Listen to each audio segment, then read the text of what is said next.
como o Djalma já falou, né, meu nome é Célia. Eu queria, antes de começar a apresentação, agradecer muito o convite, dizer que é uma honra poder estar aqui hoje, mais do que na expectativa de contribuir, mas de trocar, né, conhecimentos com vocês que estão trabalhando na atenção primária. E compartilhar também um pouco do que eu tenho estudado e trabalhado nos últimos anos. Nesse sentido, é importante contextualizar, né, da onde que eu estou falando, né? Eu sou fonoaudióloga sanitarista, então toda a minha experiência profissional, ela é no SUS, né, no Sistema Único de Saúde, tanto na parte de assistência quanto na parte de gestão. Mais na parte de gestão já em número de anos, né? Tanto no nível municipal, aqui em Santa Catarina, em Blumenau, na Secretaria de Saúde, quanto no nível federal, no Ministério da Saúde, na política de humanização do SUS e também na Coordenação Geral de Saúde das Mulheres do Ministério da Saúde, onde eu trabalhei bastante, né, durante a implantação da Rede Cegonha, né, que é a rede de atenção materna e infantil, que é um pouco do objeto que a gente também vai conversar hoje. Além disso, eu acabei indo fazer o doutorado, mestrado e doutorado, né, na UFSC, então também desenvolvi um pouco essa parte de pesquisa. Eu vou falar hoje com vocês, conversar sobre uma estratégia que ela já está em curso, né, que é o parto e nascimento e o trabalho em rede.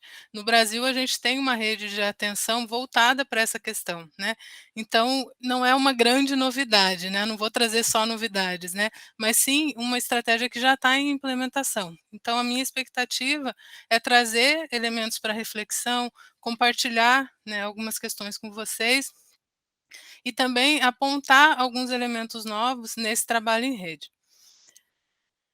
O trabalho em rede, como eu falei, não é uma novidade e ele está previsto na nossa Constituição Federal desde o ano de 1988, e vem sendo implementado com mais intensidade nos últimos 10 anos. Eu organizei essa apresentação a partir de uma contextualização, onde eu vou falar um pouco, então, sobre a situação do parto e nascimento no Brasil, sobre a atenção ao parto e nascimento e a organização em rede, né, então sobre a política de saúde voltada para essa temática e sobre a atenção primária à saúde no trabalho em rede. Ao longo da apresentação, eu vou contextualizando com alguns achados da minha pesquisa de tese de doutorado, que foi uma avaliação da assistência ao parto e nascimento. Na pesquisa, a gente construiu um modelo avaliativo e fez a avaliação de 3 hospitais do estado de Santa Catarina.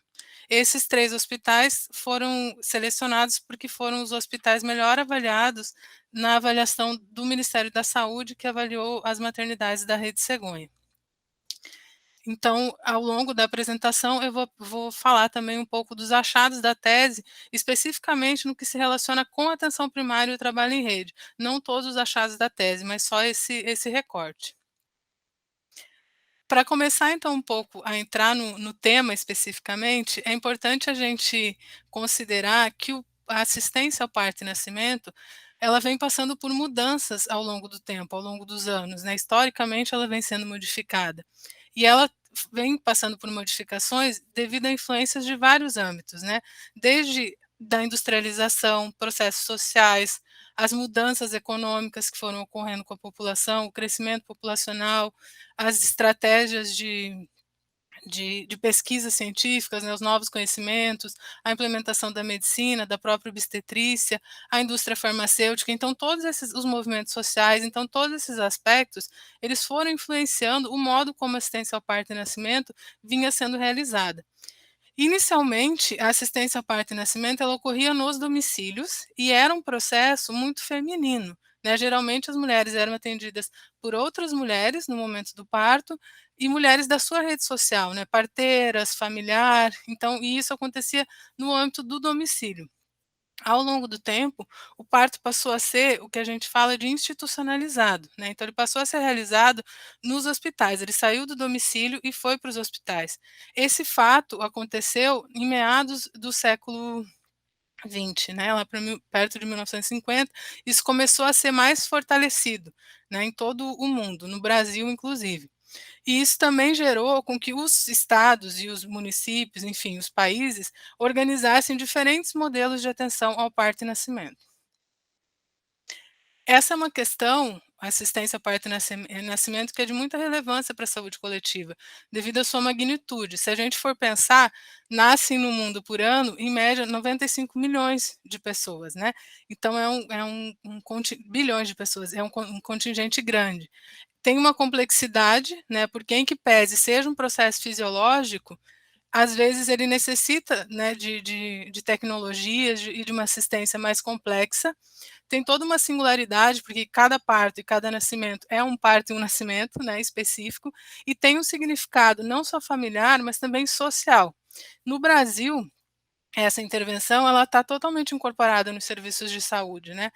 Atualmente nasce, em média, né, 3 milhões de nascidos vivos no Brasil por ano. A gente tem diretrizes orientadas por critérios científicos estabelecidas no país, né, e também internacionalmente. Então, a Organização Mundial de Saúde tem um rol de documentos que vai falar como que a assistência ao parto e nascimento deve acontecer, no sentido de que ela seja orientada por evidências científicas, na garantia de direitos, né, e que seja uma experiência positiva para essas mulheres e para essas famílias, né. Então, a gente tem tudo isso muito bem estabelecido. No Brasil, a gente tem diretrizes para parto normal de baixo risco, para assistência pré-natal, né, na atenção básica, para o parto vaginal, para cesárea. Então, tem um conjunto grande de documentos e de diretrizes que orientam essa assistência. Entretanto, a gente ainda observa muitos desafios na implementação desse conjunto de orientações no país. Uma pesquisa realizada em 2011, que é um inquérito nacional, o primeiro inquérito nacional que foi feito sobre como se nasce no Brasil, revelou que 55% das gravidezes no país não foram desejadas, né. Então isso nos leva a pensar, a refletir sobre a questão do planejamento reprodutivo, né, como que essas questões de direitos sexuais e direitos reprodutivos estão sendo trabalhadas no nosso país. A gente tem hoje no Brasil uma cobertura praticamente universal de pré-natal, né, olhando os números do SINASC, a gente tem menos de 2% das mulheres sem nenhuma consulta, né.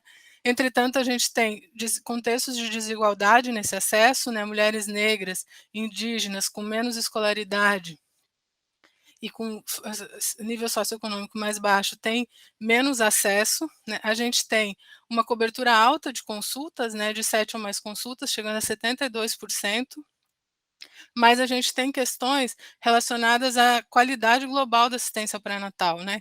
Então relacionada à captação precoce da gestante, relacionada à questão das orientações a essas mulheres, a satisfação das mulheres com as orientações recebidas durante o pré-natal, e também em relação aos tempos de resultados dos exames de pré-natal, né. Tem o acesso ao exame, mas nem sempre o tempo de retorno daquele exame, ele é o tempo oportuno, que garante que a intervenção que deveria ser realizada no pré-natal seja realizada em tempo hábil, né, no tempo oportuno.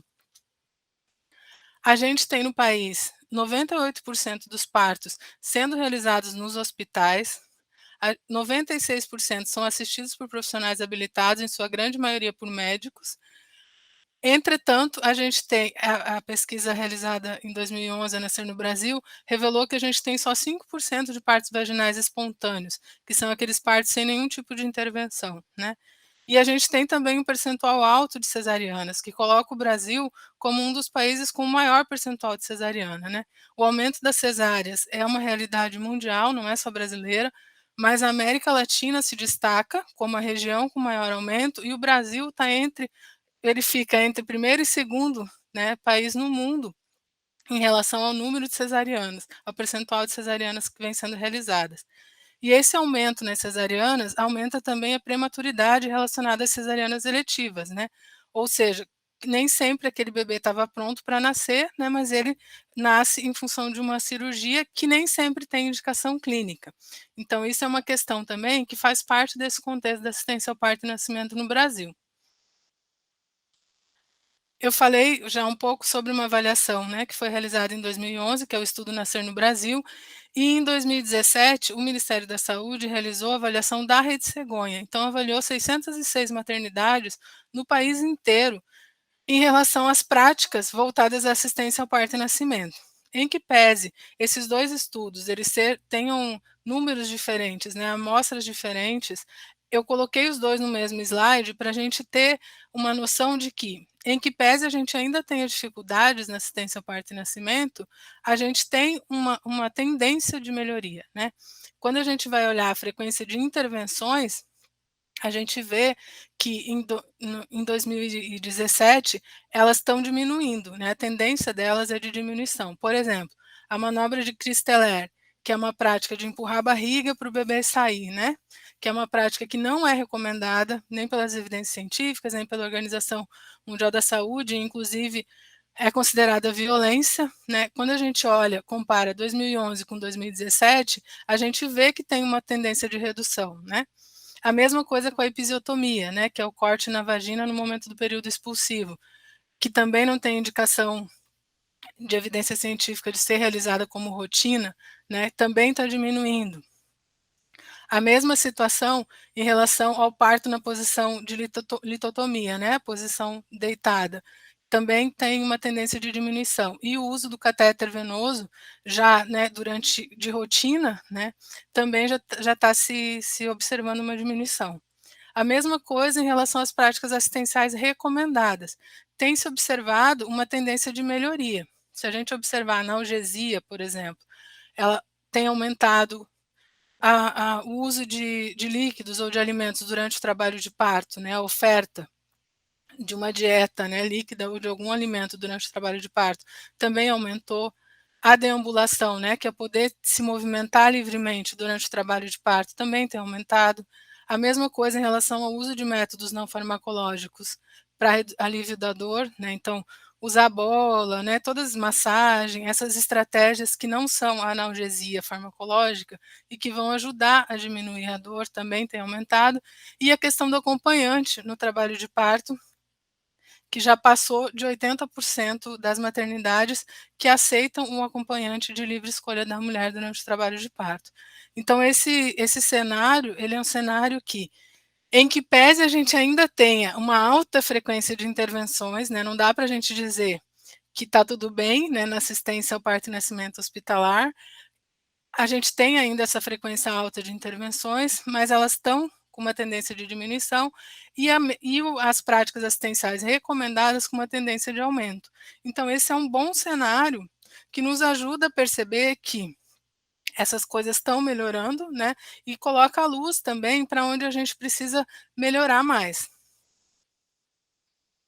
Ainda nessa pesquisa da Rede Cegonha, que foi realizada em 2017 com 606 maternidades, que eu comentei, foi observado, né, um dos achados dessa pesquisa, que 55% das gestantes tinham vinculação ao local de parto, ou seja, somente 55% das gestantes sabiam qual era a maternidade em que ela ia ter ter o bebê, né, aonde ela ia ter o bebê ou aonde ela deveria procurar caso tivesse alguma intercorrência.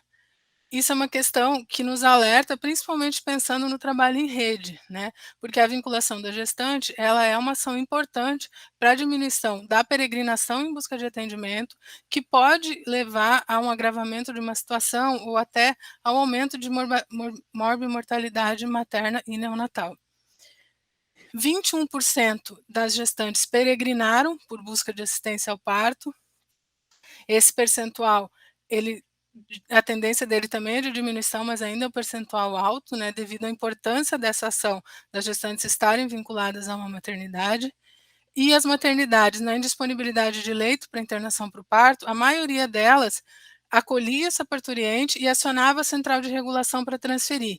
Isso foi um achado importante da pesquisa nacional, porque até então o que os serviços muitas vezes faziam era só encaminhar os hospitais, né, só encaminhavam a mulher para procurar outro serviço e não acionava a central de regulação. Na minha pesquisa, como eu falei com vocês, eu fiz avaliação em 3 hospitais de Santa Catarina, né. Todas as mulheres que foram entrevistadas, foram 28 mulheres entrevistadas, todas elas referiram que foram atendidas na primeira maternidade que elas procuraram e que elas sabiam qual era a maternidade que elas deveriam procurar. Então a questão da vinculação foi um ponto positivo, um achado positivo, né, da pesquisa. E nenhuma delas referiu que peregrinou, né, que ficou procurando atendimento em mais de um serviço. em relação à contrarreferência, né, depois que a mulher chegou na maternidade, foi atendida, teve o bebê, teve alta, vai voltar para atenção básica, a gente tem a primeira consulta, né, do bebê e da mulher na atenção básica. Somente 45% das mulheres voltaram com essa contrarreferência garantida com a consulta agendada. Então, isso também é uma questão importante da gente para a gente refletir, né, pensando no trabalho em rede. Nos achados da minha pesquisa de doutorado, isso também foi uma questão, um ponto problemático, né, uma dificuldade que foi apontada tanto pelos gestores quanto pelos trabalhadores assistenciais das maternidades quando eu os entrevistei. A maioria dos serviços não garante a primeira consulta, né? Já que a mulher saia com essa primeira consulta agendada. Os que garantem, garantem para o município que é o município sede onde a maternidade está localizada, mas para os municípios da região de saúde, isso é mais difícil. Então, isso também é uma questão do trabalho em rede que vai interferir no cuidado ao parto e nascimento. E também foi identificada na pesquisa a questão das lacunas de comunicação, né, entre a atenção básica e entre o nível hospitalar. E também uma falta de integração, o que dificulta a continuidade do cuidado. Juntando, né, mais elementos a esse nosso cenário, o país tem uma mortalidade materna ainda alta, né, de 62 por 100 mil nascidos vivos. A gente não conseguiu alcançar os objetivos do desenvolvimento do milênio, que era ter chegado em 35 por 100 mil em 2015, então a gente ficou bastante longe disso, né? E é importante pensar que a mortalidade materna ela tem um alto grau de evitabilidade, né? E que as ações de saúde elas interferem bastante na evitabilidade e também que ela se desenvolve em contextos de desigualdade, né? Dessas 62 mil mortes, 65% foram mulheres que se declararam negras ou pardas. Por outro lado, a mortalidade infantil no Brasil atingiu a meta do objetivo do milênio, que era reduzir em 2/3 a mortalidade, chegando em 13 por mil nascidos vivos em 2015.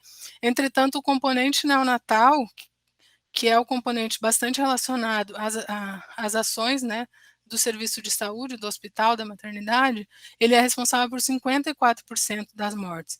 E a prematuridade influencia muito a mortalidade neonatal. Então a gente vê que isso vai se relacionar lá com as boas práticas, com a cesariana, né, com toda essa orientação também para o parto que as mulheres podem receber já desde o pré-natal.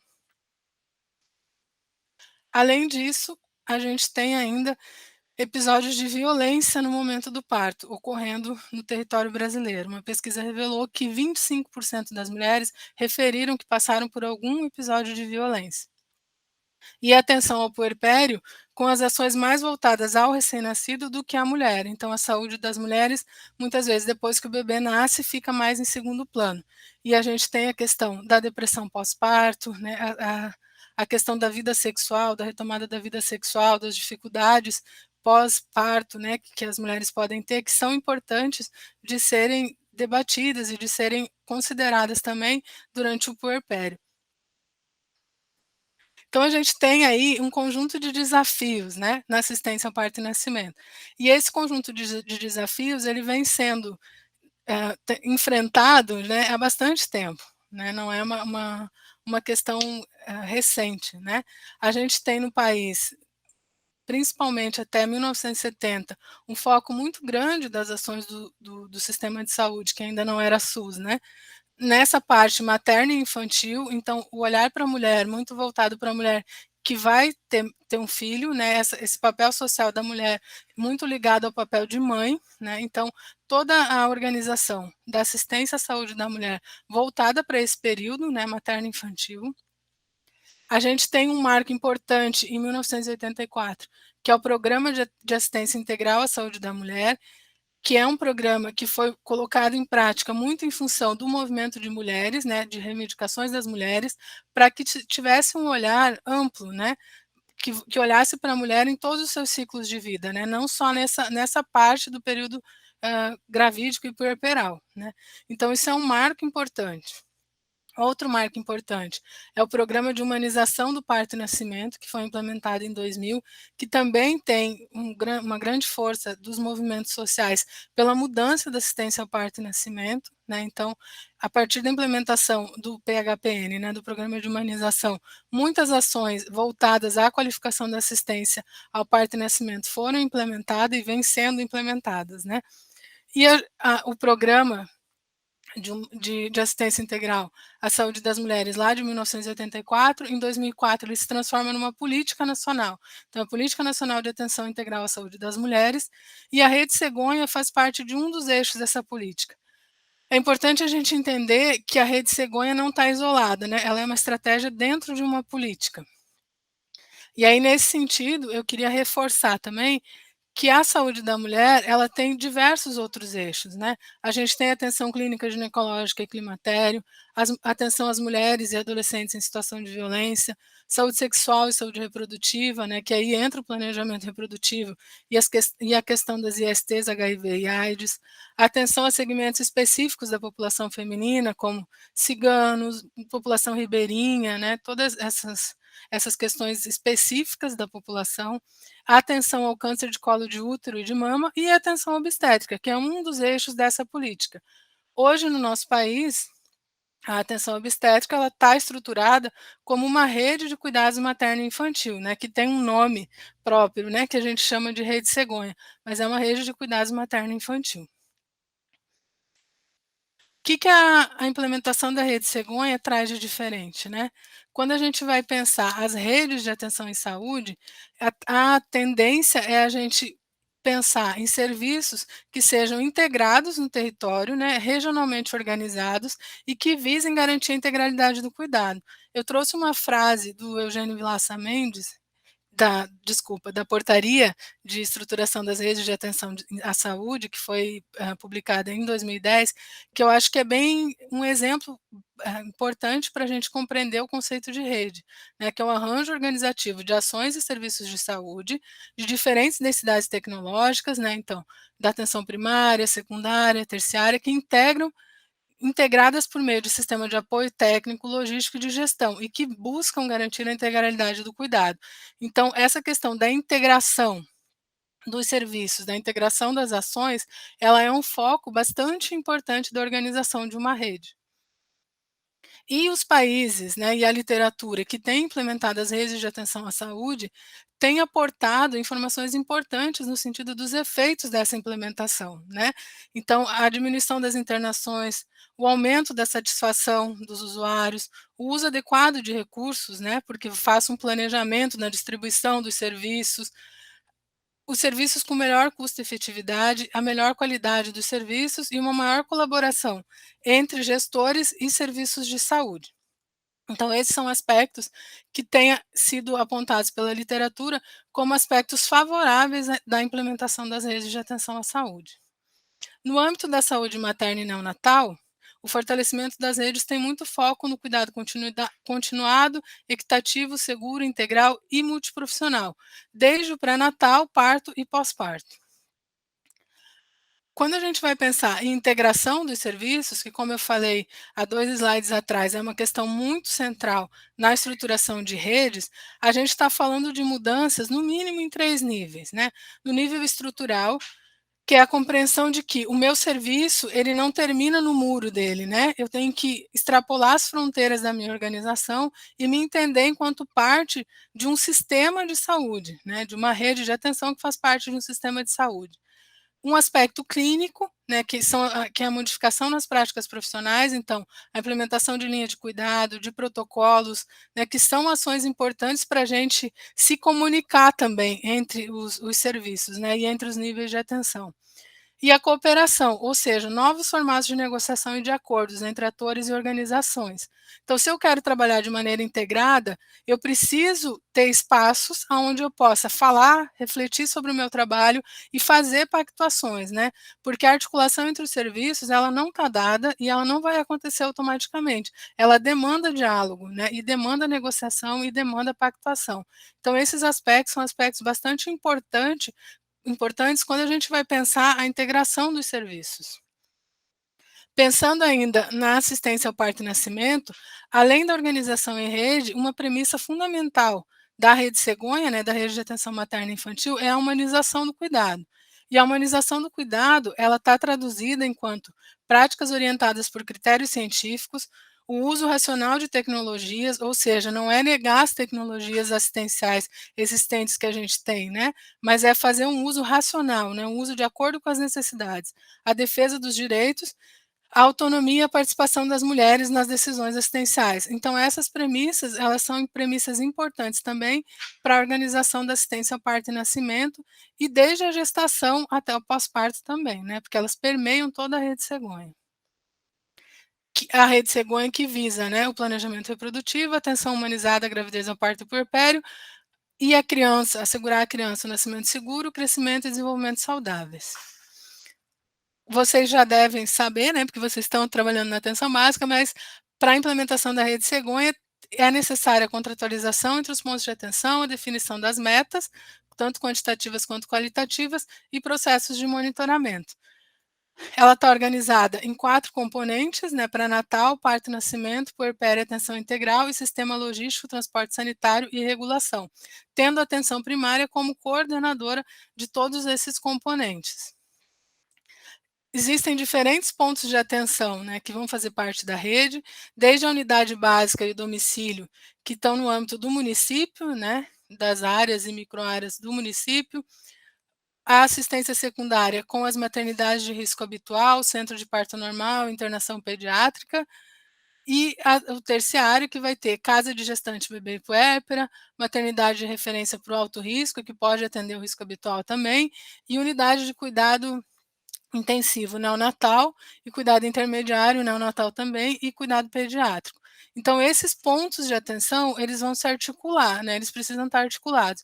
E a gente necessita, né, ter transporte sanitário seguro para os casos que precisam, por exemplo, ir para uma maternidade de referência de alto risco, que não vai estar ali na minha região de saúde, pode estar num outro município, por exemplo, na macro-região.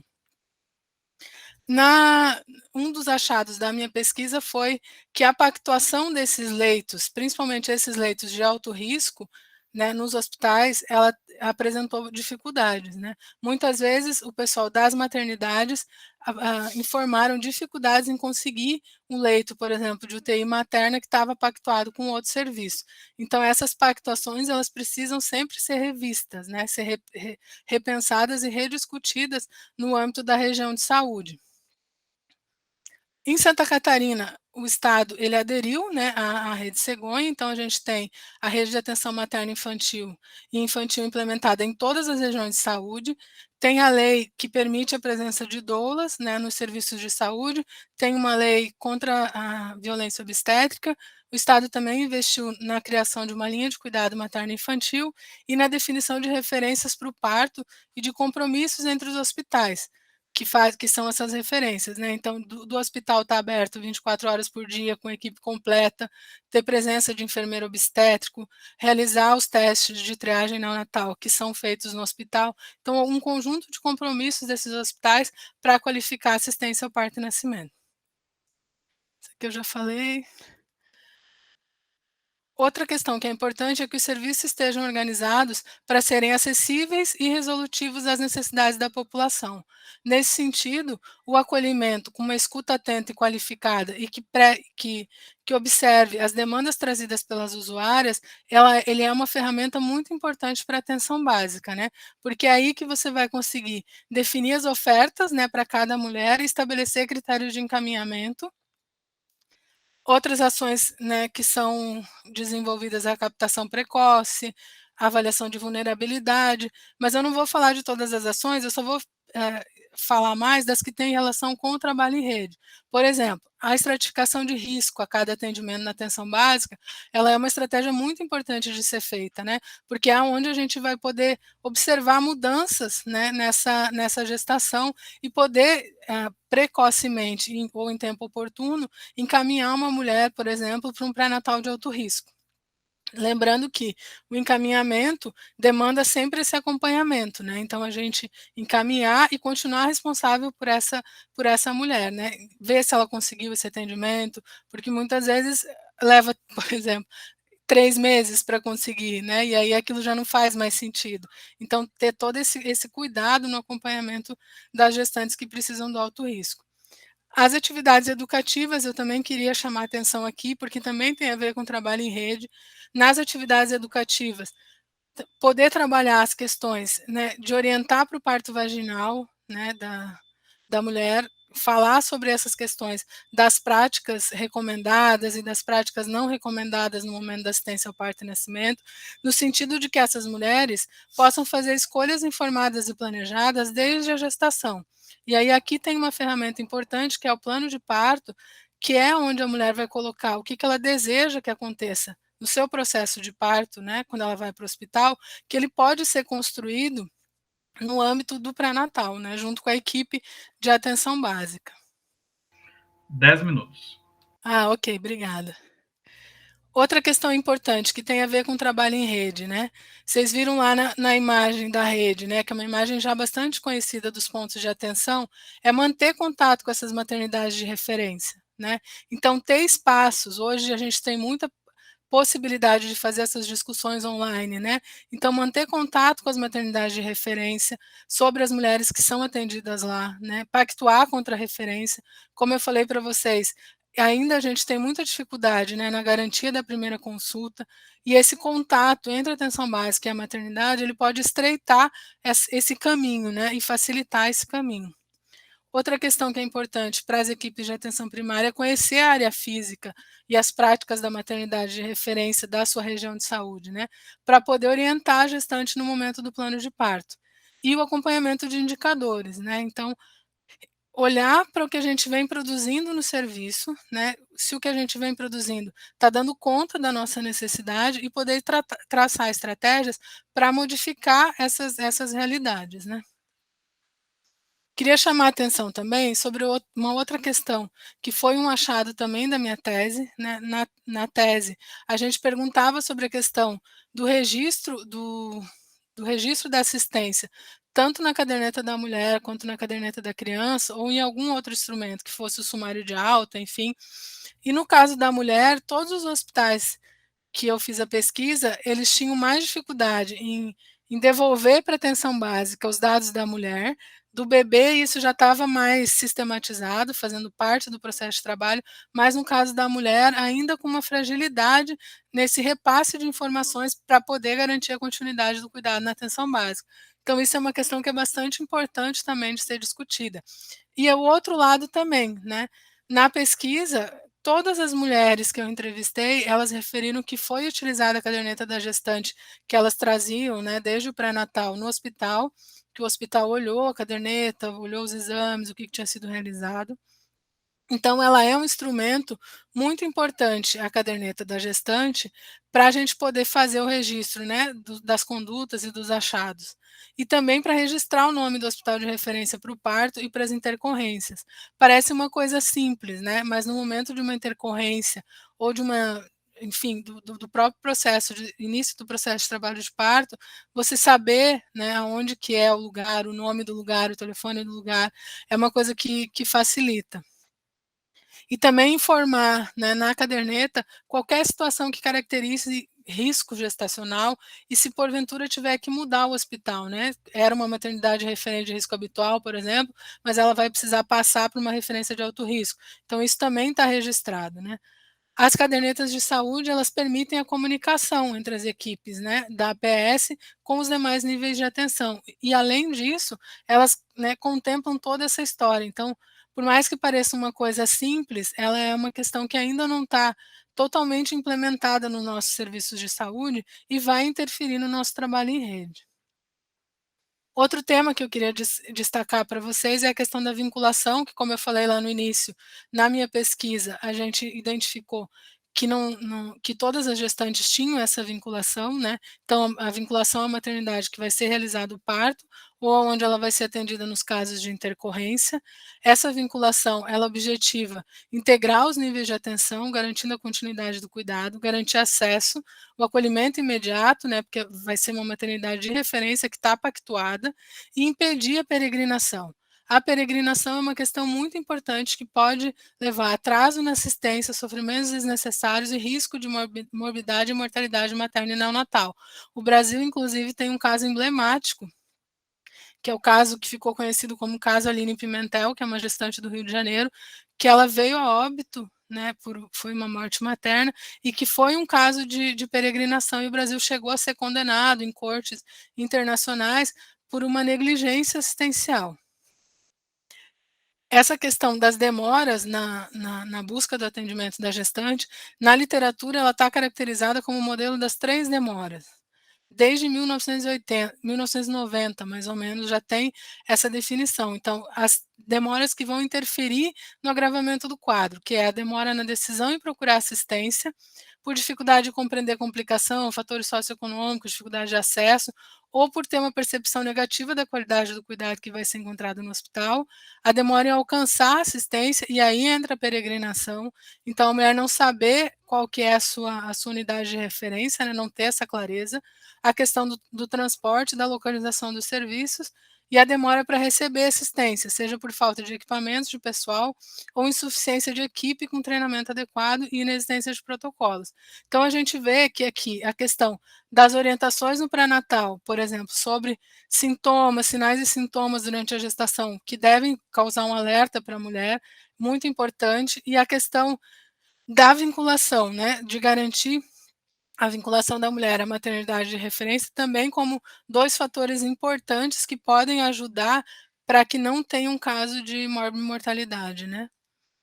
Dentro da vinculação, outro aspecto importante é conhecer a maternidade, né. No SUS, a gente faz o pré-natal com um profissional da atenção básica e vai parir no hospital com o profissional que está de plantão, né. Então a gente não tem, no pré-natal, essa vinculação, né, com o profissional ou a equipe. E é muito importante visitar a maternidade para desmistificar isso, né. Conhecer as instalações, conhecer o processo, como que é o processo de trabalho daquelas equipes, isso ajuda, a literatura tem mostrado que ajuda a reduzir a ansiedade e proporcionar mais segurança e tranquilidade.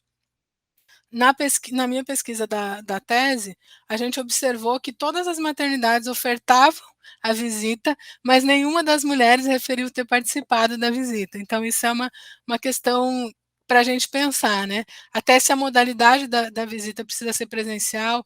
Tem municípios, por exemplo, que criaram um aplicativo, e aí nesse aplicativo vai mostrando como que é o serviço, tem fala dos profissionais de saúde, fala sobre como as práticas ocorrem lá dentro. Então, essas questões de conhecer o serviço também é uma questão importante do trabalho em rede. O plano de parto, como eu já falei para vocês, né, só trouxe aqui como um modelo de plano de parto, que é o modelo que está na linha de cuidado materno-infantil de Santa Catarina. Então, o estado de Santa Catarina, né, orienta que o plano de parto seja realizado desde o pré-natal. E na minha pesquisa, foi um dado também interessante, só uma das mulheres tinha feito o pré-natal, não tinha sido tinha feito o plano de parto, não tinha sido durante o pré-natal, mas quando ela chegou no hospital, ela não se sentiu à vontade para apresentar o plano de parto. Então a gente vê que essa questão ela ainda precisa ser muito trabalhada, né, seja na atenção básica, seja nos hospitais, mas é um instrumento que já está implementado desde 1990 e alguma coisa, né, no mundo. Ele é indicado pela Organização Mundial de Saúde e é um documento também importante de ser construído durante o pré-natal. Os indicadores que eu já falei para vocês anteriormente, né, então a gente poder acompanhar esse conjunto de indicadores, né, a linha de cuidado materno-infantil definiu 8 indicadores prioritários, né, que são indicadores importantes para serem acompanhados pelas equipes de atenção primária.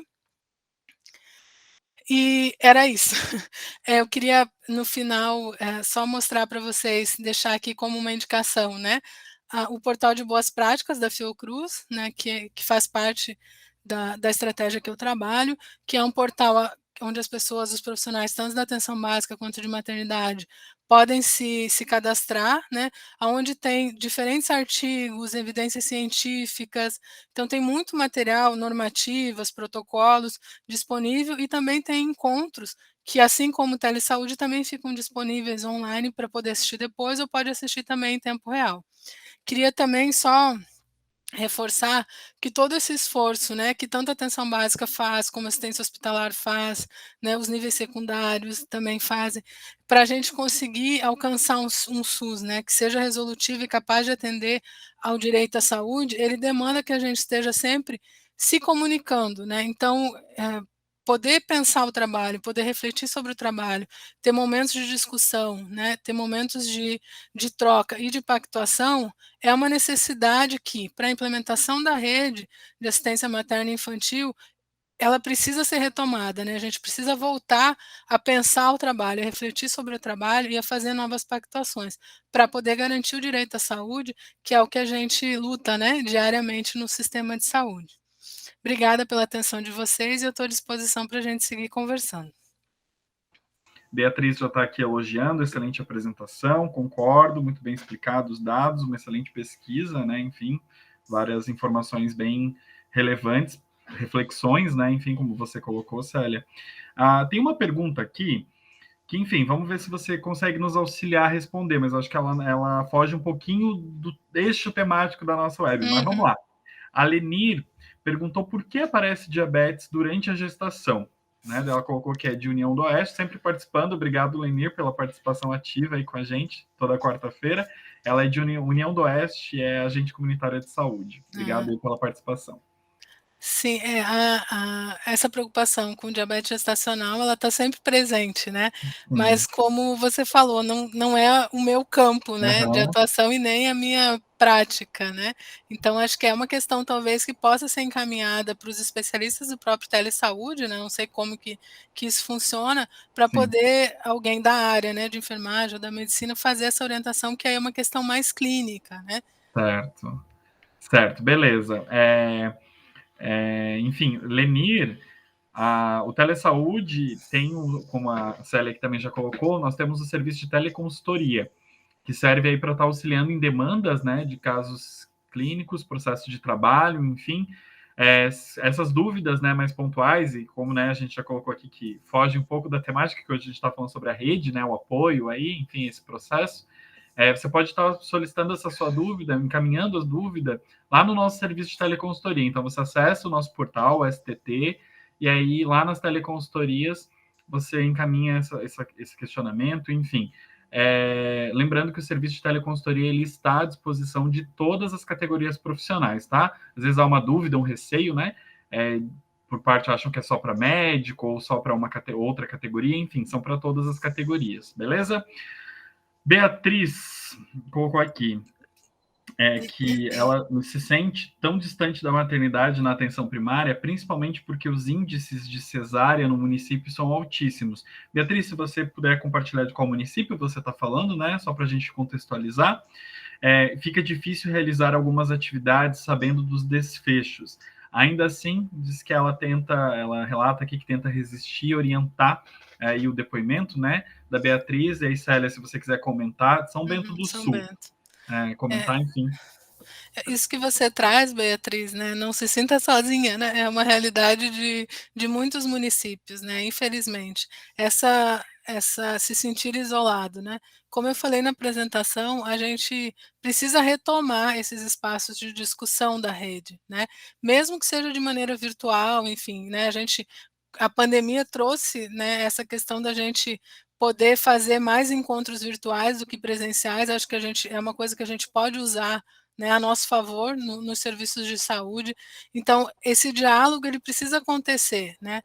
E esse distanciamento, se a gente ficar cada um, como eu falei também na apresentação, na sua fronteira, né, no muro do seu serviço, a gente não vai conseguir avançar, né? O número de cesáreas realmente ele é super alto. Então ele é alto. Santa Catarina tem um índice alto, né? É um dos estados com o índice mais alto do país.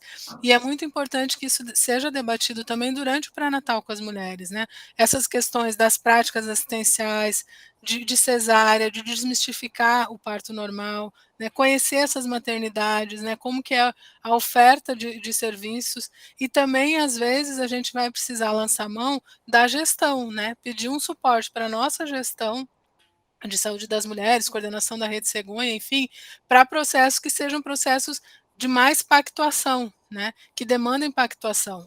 seja a pactuação dos indicadores, seja a pactuação, por exemplo, de processos de formação juntos, né, da atenção primária com as maternidades. Então, eu sinto que a gente precisa, não é só eu sinto, né, eu percebo no trabalho, a literatura tem mostrado, vários artigos têm mostrado isso, a organização da rede, ela demanda comunicação, demanda que a gente faça pactuações, que a gente faça acordos e demanda solidariedade entre os pontos de atenção. Só que para isso a gente precisa fazer movimentos, né? A gente precisa se conectar com os outros pontos, né? E a gestão, o apoio da gestão é muito importante nesse momento. Certo, obrigado pela resposta. Olha, Célia, eu acho que por hoje é isso.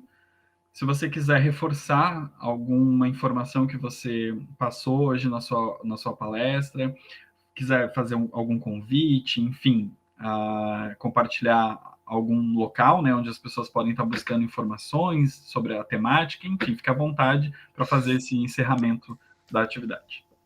Só reforçar, então, a questão do portal de boas práticas, que eu acho que é um lugar também interessante de trocas, né. Agradecer de novo o convite, eu espero de alguma maneira ter contribuído, né. Eu sei que essa questão do trabalho em rede, ela é uma questão que a gente vem discutindo já há bastante tempo, mas como a própria Beatriz colocou, a gente acaba que está trabalhando de uma maneira mais isolada, né, então reforçar, né, relembrar alguns conceitos, retomar questões da organização do trabalho em rede, ela é uma questão importante, né, eu acho que é importante a gente estar sempre falando dessa temática, e é importante a gente entender que não está dado, né, que a gente precisa construir esse trabalho em rede, né, e para isso a gente precisa de articulação, seja com a nossa gestão, seja com os outros pontos de atenção, com os outros profissionais, para ir construindo essas pactuações, né, que vão se dar a partir das necessidades reais dos usuários reais, né, que a gente assiste todos os dias nos serviços de saúde. Então, eu queria só reforçar essa questão da gente colocar de novo em pauta a questão do trabalho em rede, que eu acho que é super importante. Você falou que vão trabalhar também a questão do trabalho em rede, né, na saúde mental, na saúde do idoso, eu acho super importante essa discussão, né, porque a literatura vem mostrando que o trabalho em rede diminui, né, morbidade, mortalidade, e também traz mais satisfação para os profissionais de saúde, né, e traz também melhorias para o serviço de saúde, no sentido de um melhor uso dos recursos que a gente tem, né, que não são muitos. Então, acho que é super importante essa discussão, junto com todas as outras discussões do SUS, né, não é que uma é mais importante que a outra, mas acho que é importante a gente também discutir, para além dos aspectos clínicos, os aspectos organizacionais, né, e como que a gente faz para que essa questão do trabalho em rede seja uma coisa viva, né, que a rede não seja uma coisa só protocolar, né. Acho que é importante a gente colocar essa discussão em pauta, só mais nesse sentido mesmo. E agradecer de novo o convite. E eu fico à disposição também para qualquer outra questão que surja aí depois dessa web.